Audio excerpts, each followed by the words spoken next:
নিলম্বিত আৰক্ষী উপপৰিদৰ্শক জন্মনী ৰাভাক পুনৰ প্ৰেৰণ কৰা হ'ল ন্যায়িক জিম্মালৈ। তৃতীয়বাৰৰ বাবে মাজুলী মহকুমা ন্যায়িক দণ্ডাধীশৰ আদালতে জন্মনী ৰাভাক প্ৰেৰণ কৰে ন্যায়িক জিম্মালৈ। নমস্কাৰ, স্বাগতম জনাইছোঁ আপোনালোকক টুডে নিউজ অসম 24 ইউটিউব চেনেলৰ অন্য এটা ভিডিঅ'। ভাবিছামি ৰাণা পাগাগৰ সৈতে মিলি মাজুলীৰ বহু লোকৰ পৰা প্ৰবঞ্চনাৰে ধন সৰুকুৱা বিত্ত কেলেংকাৰীৰ সৈতে জড়িত থকাৰ তথ্য লাভ কৰাৰ পাছতে মাজুলী আৰক্ষীয়ে গ্ৰেপ্তাৰ কৰে SI জন্মনী ৰাভাক আৰু তাৰ পিছতে নগাঁও আৰক্ষীয়ে নিলম্বিত কৰিছিল জন্মনী ৰাভাক। নিলম্বিত আৰক্ষীৰ উপপৰিদৰ্শক জন্মনী ৰাভাক পুনৰ প্ৰেৰণ কৰা হ'ল ন্যায়িক জিম্মালৈ।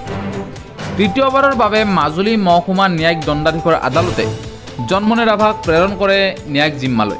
এনেকুৱা ধৰণৰ খবৰবোৰ সকলোতকৈ আগত পাই থাকিবলৈ টুডে নিউজ অসম 24 ইউটিউব চেনেলটো ছাবস্ক্ৰাইব কৰিবলৈ নাপাহৰিব। ধন্যবাদ।